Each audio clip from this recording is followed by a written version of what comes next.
Berjumpa kembali bersama saya Wong Ganteng Sakdonya. Mohon untuk tidak menyebutkan nama dan identitas dalam percakapan ini karena percakapan ini saya naikkan dalam konten YouTube. Bagaimana ini Mas Bro? Ya, maaf ya mengganggu ya. Kenapa? Ada yang bisa dibantu? Ini kan masalah istri saya dan TKW ngomong. Suaranya sampai kecil Mas. Bisa agak kenceng Wong laki-laki kok. Besar. Oke, gimana? Jangan nyebutan nama ya Mas. Ini masuk ke konten ya. Sekali lagi jangan menyebutkan nama dan identitas siapapun. Saya sudah disclaimer di depan. Gimana? Lanjut. Oke, siap. Terima kasih kesempatannya. Saya kan keluhkan istri saya jadi TKW di Hong Kong. Jadi saya sendiri sebagai suami yang di Indonesia ya, yang tinggal, pengen tahu sekali sebenarnya gaji itu seberapa satu bulan, setiap tanggal berapa gajian. Soalnya apa, takutnya istri saya diam-diam rahasiain, takutnya uangnya buat poya-poya apa ditransferin ke siapa-siapa, takutnya juga ditipu orang lain yang nggak dikenal, misal gitu. Silakan jawabannya. Oke. Untuk masalah gaji ya, untuk masalah gaji di Hong Kong dan seberapa, saya akan sampaikan gaji standar di Hong Kong 4870. Silakan sampean kurs sendiri. 4870. Silakan sampean kurs sendiri. Saya hanya bisa menjawab standar gaji di Hong Kong. Untuk menjawab sebentar, saya giliran saya ngomong ya, kan kita gantian ngomongnya, oke? Oke. Nah, nanti ada kesempatan sampean saya kasih kesempatan untuk ngomong. Saya tadi kan sudah sampean ngasih kesempatan saya ngomong. Jadi, pada saat kalau yang sampean tanya gaji standar saya bisa kasih tahu. Tapi kalau yang sampean tanyakan tanggal berapa dia gajian, ya kan?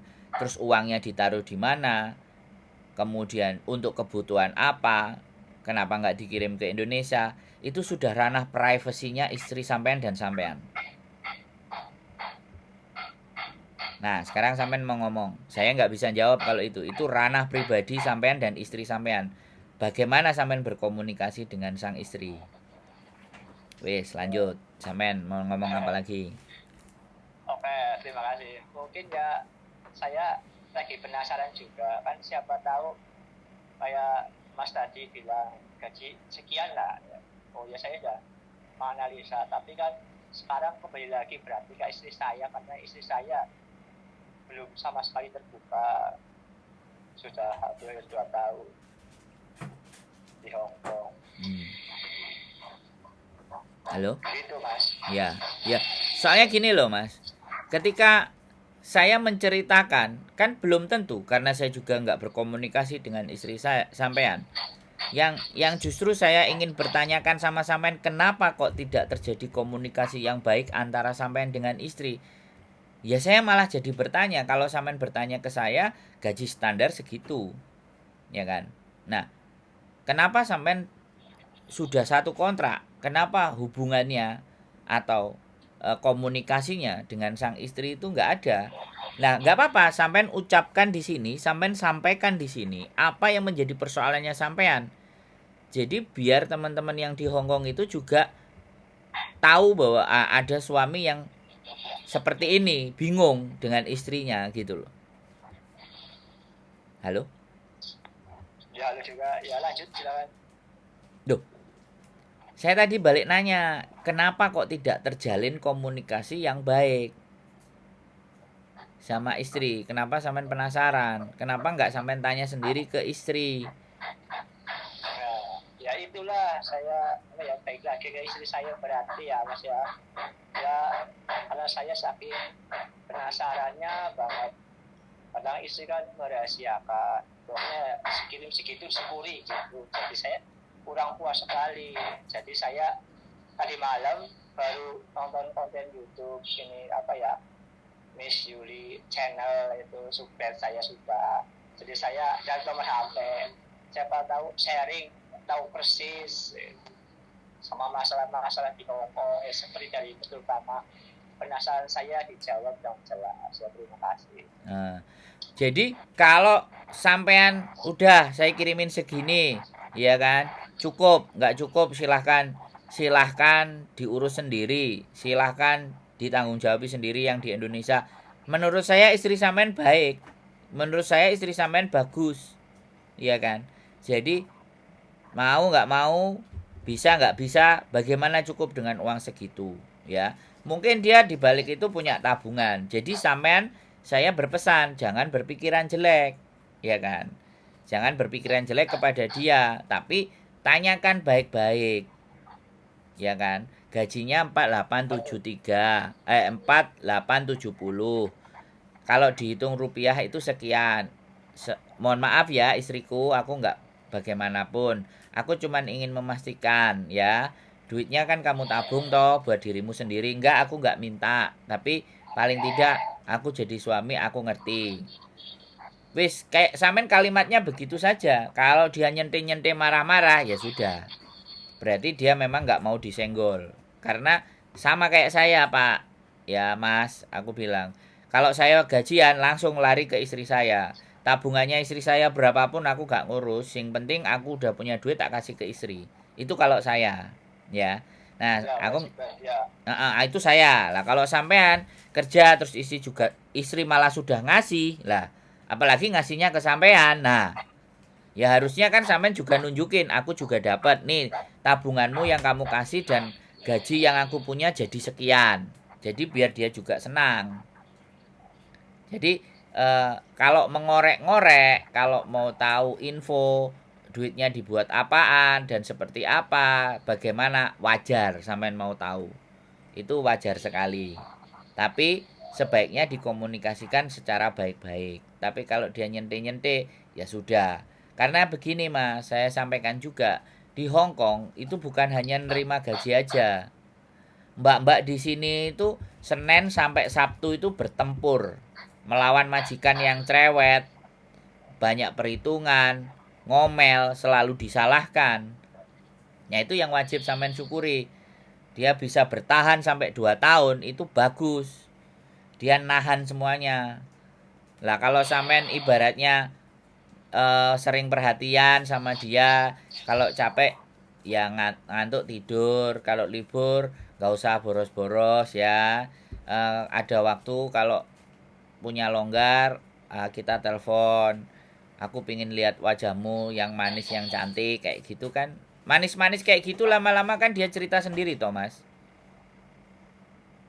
Ya. Gimana? Ya, makasih. Tapi ya emang sih ya alhamdulillah hubungan masalah istri di Hong Kong sama saya komunikasi lancar. Nah, terus cuma saya ganjilnya itu masalah kayak ini ya keuangan itu aja. Ya nggak apa-apa ya, tadi saya sampaikan ya. Kalau komunikasi semuanya lancar, baik-baik dan sampean bisa menjaga kepercayaan istri, saya juga ikut berterima kasih. Karena sampean tidak nambahin beban istri sampean yang ada di Hong Kong. Ya, jadi kalau bilang bahwa apa yang dia cita-citakan sudah selesai, ini sudah ada kayak gini, sampean mantuk pulang aja, kita kerja di rumah. Nah sampean segera sampaikan juga seperti itu. Yang penting komunikasi lancar, baik-baik. Kalau masalah uang segitu 4870 itu kalau kontraknya baru. Kalau dia kontraknya 2 tahun yang lalu ya 473, belum ada kenaikan. 473 anggap aja standar segitu. Sampean silahkan cari tahu berapa kursnya. Lah syukur-syukur nek pulang-pulang bojo sampean punya tabungan ya kan. Bojo sampean punya usaha sendiri kan ya sampean marem jadi suami. Dibuang saja. Pikiran yang negatif dibuang saja. Saya pastikan istri sampean berjuang dan bekerja keras di sini. Apalagi dia finish loh ya. Sekali lagi finish. 2 tahun dia bisa bertahan. Itu prestasi yang luar biasa. Kecuali 1 bulan udah mau pulang, 3 bulan mau pulang, 10 bulan dipulangkan. Nah itu prestasinya kurang. Tapi bisa 2 tahun prestasinya bagus. Ya, disanjung-sanjung, disayang-sayang, dikirimin makanan, biar nanti dia bisa cerita sendiri, ya, dibeliin apa kek gitu loh. Di rumah kamu mantu, oh aku beli emas 10 gram. Kan dia seneng, namanya perempuan kan kayak gitu mas, iya nggak? Halo? Iya betul. Jadi cari apa kesukaannya dia, kirim paket. Kan yang bayar paketan tetap yang di sini. Misalnya dia suka makan apa, dek tak kirimin kue apa senenganmu. Ya ini yang terbaik tak beliin. Kamu ambil ya paketannya. Nah gitu mas. Diambil hatinya. Kan keren itu. Saya juga seneng loh mas. Kalau kalau nanti bila mana istrinya dengerin terus mau cerita sama saya, aku seneng loh. Daripada ceritanya adalah gontok-gontokan atau padu, kan saya seneng cerita yang kayak gini, komunikasi baik. Nah, dikirimin pantun, dikasih rayuan-rayuan sedikit. Nah, ini namanya perempuan kan kalau capek, bojone ngasih perhatian kan istimewa mas. Masuk ah? Iya. Nah, sampean dengerin saya apa enggak sih? Ya wes, ada lagi yang Ya, kira-kira sampean mau tanya selain masalah jumlah uang sudah saya jawab. Apalagi yang mau sampean ya. tanya? Oke, lanjut lagi. Ini sebenarnya sih sudah 2 tahun nggak lebih, 2 bulan nggak salah. Nah, Ini terus? katanya kontraknya ibaratnya 2 tahun, gitu-gitu. Kadang infonya mundur atau gimana sih? Ya berarti dia nambah. Berarti dia nambah kontrak mas. Kalau 2 tahun lebih. Halo? Iya, halus juga ya. Kontraknya itu 2 tahun. Kalau dia 2 tahun lebih berarti dia nambah kontrak. Nambah kontrak juga, maaf ya. Mm-mm. Nambah kontrak setahu saya ujar itu ya apa ya, komunikasi dari PT setelah kasih surat lagi tanda tangan mapres dari suami mungkin gitu Enggak. jadi di sana sudah Enggak mas. terserah sendiri Enggak. PT. Enggak saya sampaikan. Enggak. Kalau renew kontrak itu enggak. Jadi tanda tangannya Ya, cuma terus 1 kali aja. waktu berangkat itu ya Ya, kali 1 kali karena dia renew. Kalau dia ganti majikan juga di Hong Kong, itu juga sebenarnya tanda tangan saya rasa tidak dibutuhkan juga gitu. Karena dia masih berangkat dari awal. Balik lagi ke Indonesia, balik lagi ke Hong Kong baru. Artinya selama dia di Hong Kong itu ya sampainya sudah tahu. Ini kalau kayak gini nih komunikasi sampean sama istri ini nggak lancar kalau saya rasa. ya, mohon maaf ya, itu ya agak-agak lah takutnya kan malah ngarep dia yang telepon, tapi kadang telepon dari nunggu cuma sebentar gitu. Nah, Pengen-pengen ya setiap malam juga bisa punya rasa-rasa seperti ya penyemangat tidur apa gimana, sehat juga mungkin karena capek ya istirahat, mungkin apa nggak ada pulsa apa saya nggak tahu. nah makanya jadi seperti itu. Sekali lagi, ya kan? Bahwa semakin diperdalam kalau sampean pengetahuannya emang kalau nambah kontrak itu tidak ada, jadi dipancing bertanyanya supaya istrinya juga bisa menjelaskan. Lah penjelasan versi saya di cross check dengan penjelasan dengan istri, jadinya sampean akan tahu, terus dicari kesamaannya, jangan dicari bedanya. Nanti kalau dicari bedanya pasti ribut. Oh iya, oh kalau renew kontrak, terus kalau renew kontrak gajinya nambah nggak, kan kayak gitu kan. Boleh berlagak-lagak nggak tahu kayak gitu kan. Nah bagaimana dia Ya, menjelaskan, kalau dia kamu banyak nanya gini-gini, oh ya sudah gitu aja loh. Yang penting kan kiriman tetap ya, datang kan. ya berapa bulan sekali sih, nggak setiap bulan ya, gitu. Karena saya juga saya merasa mas belum kerja juga bisanya cuma sih apa ya, ngurusin anak lah. Nah ya nggak apa-apa, Jadi makanya ya Kalau ada dikirim, kemudian dia diirit-irit, disampaikan, gitu loh. Sudah enak sampean di rumah jagain anak, didik anak, ya tanggung jawab sama anak lah kan. Istrinya yang kerja kan ya kan begitu toh Mas. Terus Iya, apalagi? betul sekali. Apalagi kegundahan Ya, hati sampean, sampaikan ke saya. Jangan dilampiaskan ke istri, dilampiaskan ke saya aja. Kira-kira apa lagi yang ingin sampean ketahui? oke lanjut. Waktu yang masalah dulu ya, kan istri saya udah berangkat dari PT ke ini ya kantor pusatnya lah itu Pak. Terus habis itu terbang dari Surabaya itu nggak salah. Habis itu katanya di hotel, nunggunya di hotel itu bener nggak sih di hotel? Ya mungkin sendiri apa hotel gimana itu ada terdapat pelabuhan gitu. Jadi saya agak penasaran Oh, hotel betul. gitu. Ya, sampean tanyakan ke saya tak jawab. Ya, jadi kenapa nunggunya di hotel? Karena pas masa istri sampean berangkat kalau 2 tahun yang lalu, itu 2021 itu masih Covid.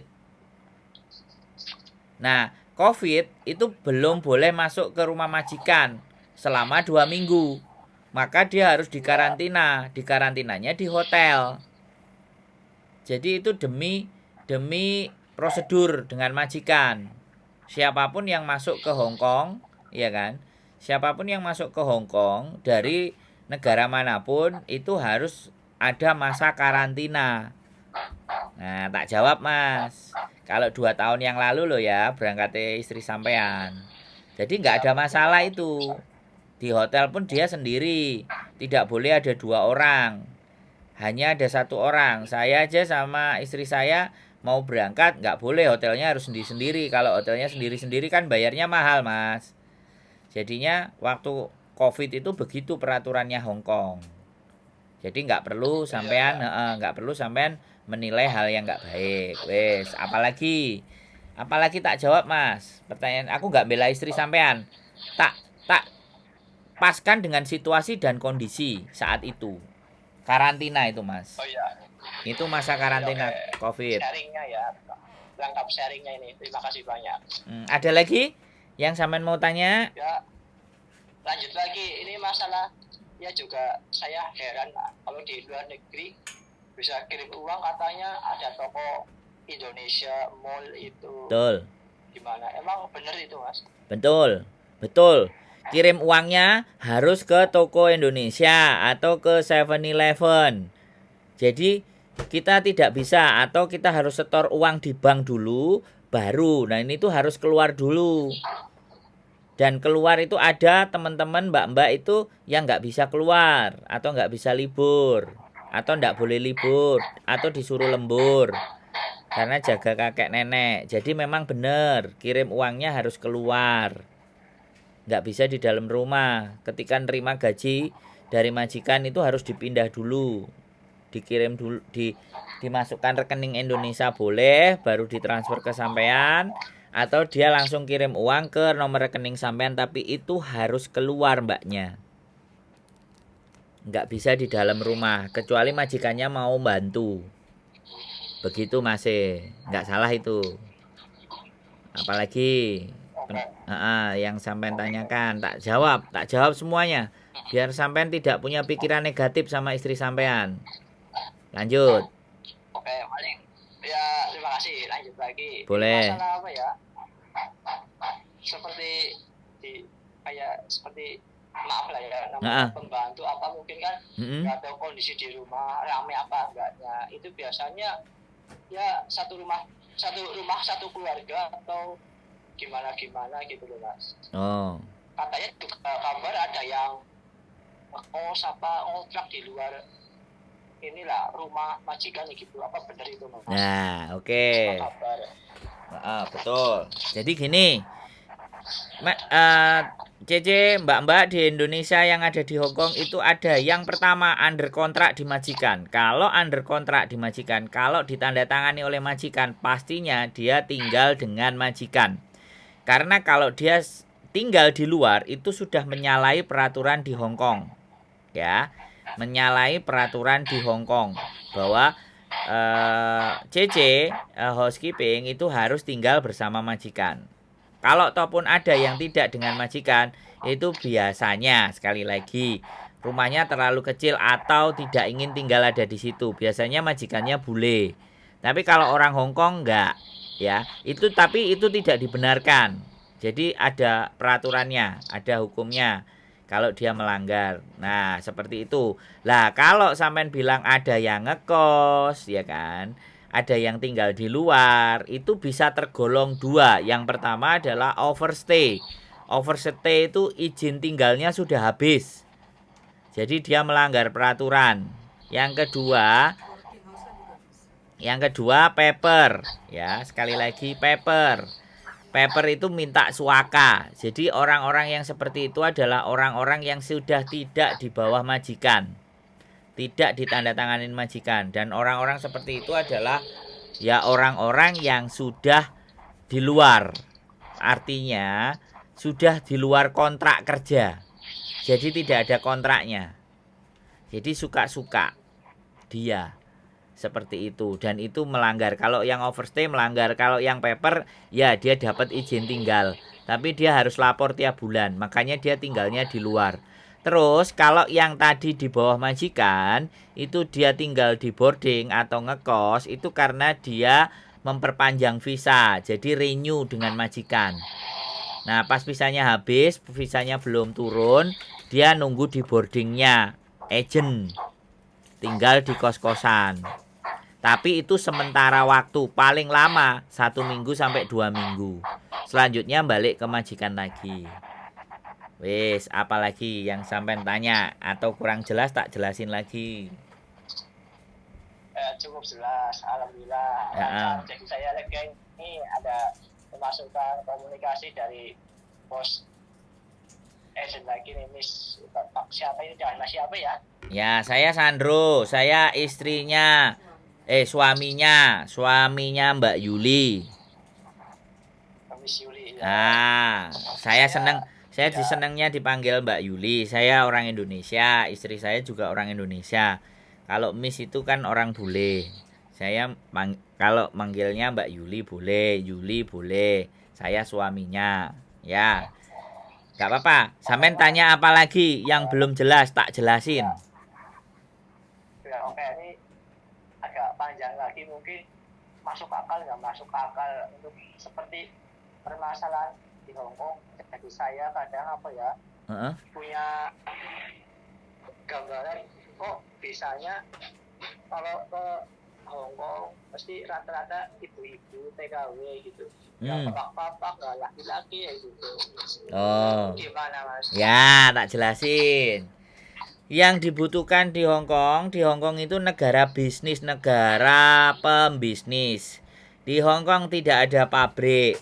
Di Hong Kong tidak ada sawah, tidak ada kebun. Adapun itu tidak besar dan tidak lebar. Jadi kurang membutuhkan tenaga kerja laki-laki untuk saat ini, ya kan?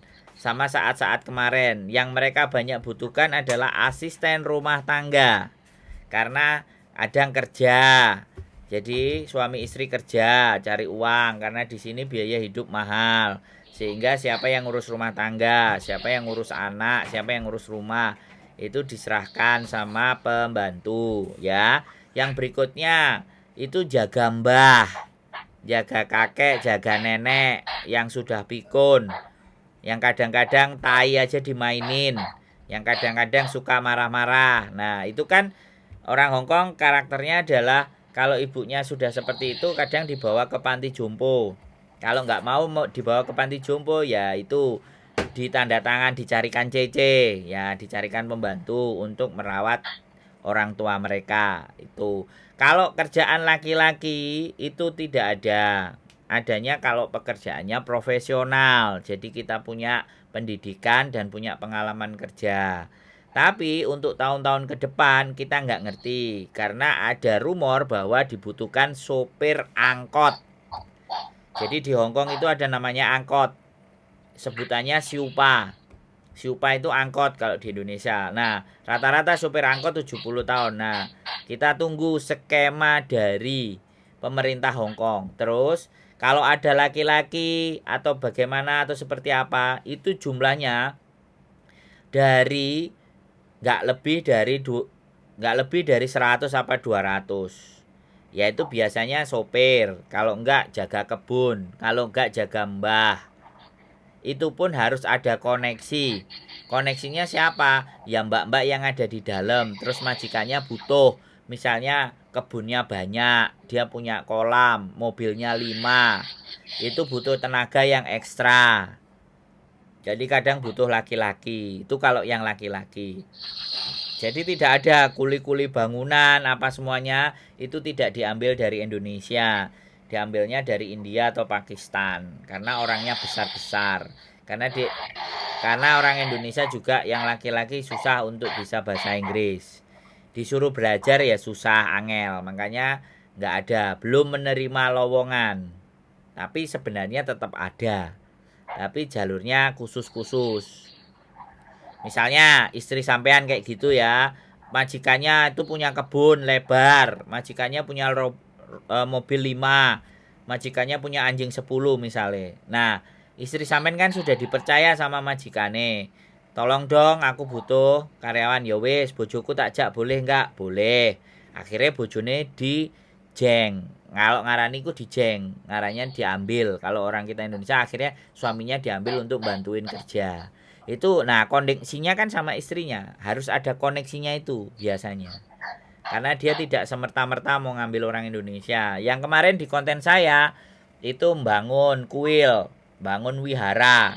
Karena tenaga kerja di Hong Kong kan mahal. Yang punya wihara akhirnya ngambil orang Indonesia laki-laki untuk bangun, ngangkati semen, ngaduk semen, beres-beresin, betul-betulin itu ada. Gitu loh Mas Bro. Wes, apalagi yang mau sampean tanya? Ada kurang jelas? Tak ulangi lagi kalau kurang jelas. Ya, oke, terima kasih. Jadi saya ingin tahu di gambaran di Ya. negara orang lain Nah, seperti di Hong Kong. siap. Ya, misal seperti apa ya yang dikatakan gambarnya ya orang laki-laki kerja di sana seperti proyek supir angkot itu berarti ini ya sedikit-sedikit yang diambil biasanya ya. Ya. Jadi bukan harus ya. Biasanya punya koneksi. Atau kita punya yang kerja jadi bartender juga ada, ya, bartender. Yang kerja di perusahaan telekomunikasi juga ada. Jadi ada juga yang bekerja jadi pegawainya bank juga ada. Tapi banknya Bank Indonesia. Jadi dibawa ke Hong Kong. Jadi kayak gitu. Kalau yang lamaran, kalau yang artinya kita ngelamar atau kita cari majikan itu ada pun tidak banyak. Gitu. Gitu ceritanya Mas Bro. Kalau ada yang maksa jadi turis terus di sini cari kerjaan itu melanggar hukum. Tidak dibenarkan dan tidak dianjurkan. Walaupun saya dulu begitu. Sampai kalau mau tahu banyak juga tonton channel YouTube saya namanya Sandro Jabrik. Wah, di situ juga banyak itu ceritanya. Cerita. Saya juga subscribe. Ya, nggak harus di-subscribe. Yang penting buat wawasan dan pengetahuan sampean. Jadi saya orangnya juga nggak sembunyi-sembunyi. Saya orangnya juga kelihatan. Saya juga punya channel YouTube. Boleh sampean cek-cek, sampean lihat-lihat. Terus apalagi yang ingin sampean tanyakan, saya akan jelaskan. Jadi katanya kan Hong Kong itu juga dulu sih pernah saudara saya dari Hong Kong tapi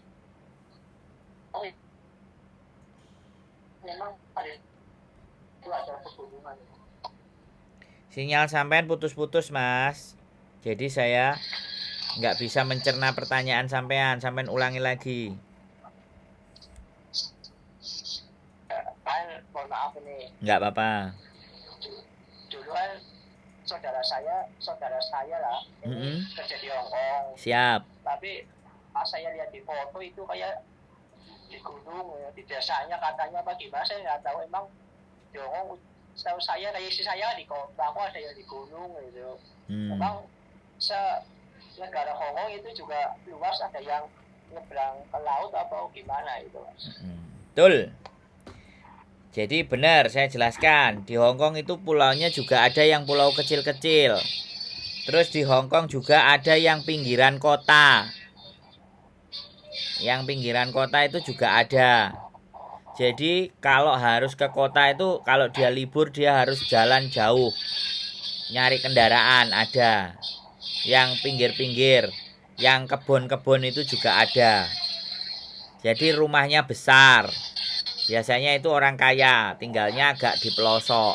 Rumahnya gede, punya mobil. Sehingga ngambil yang di luar. Kalau yang di kota-kota itu kayak saya ini yang miskin-miskin, yang nggak punya mobil, yang ruangannya sempit, kayak rumah-rumah bedeng, kayak kos-kosan. Tapi kalau di Hong Kong kan namanya apartemen, tapi sebenarnya ya kos-kosan. Ini orang-orang yang miskin yang tinggalnya di kota-kota, yang rumahnya kecil-kecil. Tapi kalau yang di desa-desa, seperti cerita saudara sampean itu biasanya punya mobil 2, 3, itu orang kaya. Makanya dia memilih tinggalnya agak jauh dari kota. Karena dia punya kendaraan. Begitu masih benar. Ya mungkin ya, saya nggak tahu juga sih. Ya saya kasih tahu sekarang. Saya kasih tahu. Ya. Kan sampean cross check. Saya jawab. Begitu ceritanya. Terus. Tapi, mohon maaf lagi. Boleh. Mau tanya itu sebenarnya apa ya? Seperti kayak hari ya di masyarakat TKW, kalau hari Minggu kan kadang-kadang ya ada yang keluar, ada yang tidak. Itu biasanya kalau yang tidak keluar itu biasanya diganti hari libur, hari biasa atau gimana, Mas? Nah, oke, tak jawab. Jadi kalau peraturan Hong Kong itu 7 hari kerja, ya kan? Sampean agak menjauh sedikit itu suaranya, suara gerinda itu kalau subscriberku nonton itu pasti akan marah-marah karena suara gerindanya lebih kenceng, jadi sakit di telinganya. Mereka kan biasanya dengerinnya pakai headset. Jadi saya kasih jawaban ya Mas. 7 hari kerja, 6 hari kerja, 1 hari libur, itu peraturan. Dan seharusnya libur tetaplah libur. Kalau nggak hari Minggu bisa diganti hari biasa. Tapi kadang-kadang mbak-mbaknya ada yang males libur. Karena kalau libur hanya ngabisin duit. Mending dia kerja. Lah kalau kerja sama majikannya dikasih. Lah itu sebenarnya melanggar. Tapi kan kedua belah pihak menyepakati untuk melanggar ya sudah. Jadi sebenarnya begitu aturannya libur. Sebulan itu aturannya kadang kalau ada tanggal merah lagi, yang jatahnya mbak-mbak bisa jadi 5 kali liburnya. Bahkan ada yang kemarin libur sampai 7 kali 1 bulan. Hari Minggunya 4, 3 hari kalender merah dalam 1 bulan. Nah itu boleh. Tapi kadang-kadang mereka memilih udah ganti duit aja lembur. Nah tapi itu jelas melanggar peraturan. Tapi kan kong kali kong, mereka berdua sepakat ya sudah. Saya nggak bisa ngomong. Nah itu kalau penjelasan libur masih. Tak jawab semua sampean. Kalau mau nanya penasarannya Hong Kong. Penasaran lagi ya, datang ke sini. Insya Allah. Nah, pengen sih jalan-jalan mungkin ke Hong Kong itu dibiayain apa gimana, apa kerja ikut channelnya Mas apa jadi babu ya juga mau kok, bersih-bersih, cleaning service apa, lumboy apa. Ya masalahnya saya belum punya perusahaan. Nanti mudah-mudahan doakan saya punya perusahaan biar bisa Amin. Bisa ada yang bantuin dari Indonesia. Ada lagi kira-kira yang ditanyakan? Ya mungkin sekian cukup. Terima kasih banyak Mas. Siap. Wis, panjang lebar mungkin jadi buat gambaran saya Siap. sama istri saya, mudah-mudahan pas sama kata-kata Mas yang disampaikan saya, jadi hatinya agak tenang dingin lagi. Ya. Mas juga. Sip. Ya, diperbaiki komunikasinya untuk lebih baik dan diperhatikan istrinya, disayang dan semuanya, ya. Kalau memang semuanya sudah cukup, sudah bisa usaha di rumah, ya istrinya diminta untuk kembali saja, ganti sampean yang kerja. Yang penting jangan ada negatif thinking ya kepada istrinya. Istri sampean sudah capek, istri sampean sudah kerja, ngadepin majikan, sampean support saja. Sampean informasikan anak-anak baik-baik, anak-anak sehat, sekolahnya pinter-pinter, ya. Jadi kamu kerja di sana, yang urusan di rumah biar saya yang ngurusin. Nah, kayak gitu. Saling tolong menolong, saling bahu membahu antara rumah tangga. Biar semuanya baik-baik saja. Pikiran-pikiran negatif boleh, tapi jangan sampai membuat keributan. Kalau pingin cross check, nanya-nanya kehidupan di Hongkong, sampean boleh nanya saya. Sampean boleh tanya, nonton konten saya juga, supaya pengalaman betapa susahnya teman-teman yang ada di Hongkong ini menghadapi majikan. Sekali lagi saya terima kasih sampean mensupport istri sampean dengan baik dan benar. Jangan sering dimarahin, jangan sering dicemburuin. Mereka bekerja buat sampean, buat keluarga, buat anak-anak, buat masa depan lebih baik. Itu aja Mas ya. Sehat selalu buat sampean, usahanya lancar dan tetap sehat. Dijaga keutuhan rumah tangga. Oke, keep stay tune my YouTube channel. Makasih Mas, sehat selalu. Assalamualaikum. Waalaikumsalam. Oke teman-teman semuanya, sip. Ya sekali lagi, para suami yang masih penasaran dengan kehidupan istrinya dan selalu negatif thinking, boleh telepon saya. Ya, saya akan mencoba memberikan penjelasan apa yang sampean butuhkan, tapi tidak urusan pribadi. Saya hanya menjelaskan gambaran-gambaran yang ada di Hongkong saja secara garis besar. Sisanya tinggal sampean telaah sendiri karena sampean punya nalar dan pikiran. Oke, itu saja dari saya. Mudah-mudahan membantu para suami-suami yang penasaran dengan istrinya di Hongkong. Oke, keep stay tune my YouTube channel and see you next video. Bye bye.